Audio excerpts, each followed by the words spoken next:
আসসালামু আলাইকুম। দেখেন, ঘরোয়াভাবে অনেক খাবার দাবারের আয়োজন করা হয়েছে। তো আমাদের খাবারের আয়োজনটা আপনাদের কাছে কেমন লাগে আমাদেরকে জানাবেন। সঠিক নিয়মে রান্না করা হয়েছে কিনা।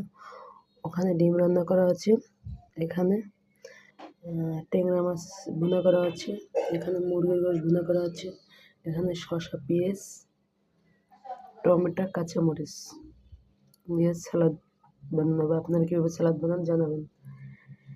এখানে লবণ রাখা আছে, এখানে চিংড়ি মাছের ভুনা আছে।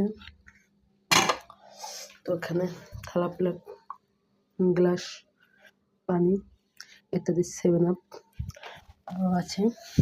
বড় ভাতের পাইলায় ভাত রান্না করা এবং পোলাও ভাত রান্না করা।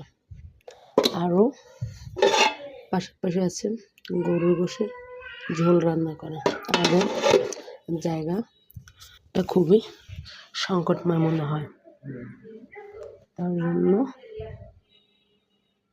অল্প জায়গার ভিতরে ম্যানেজ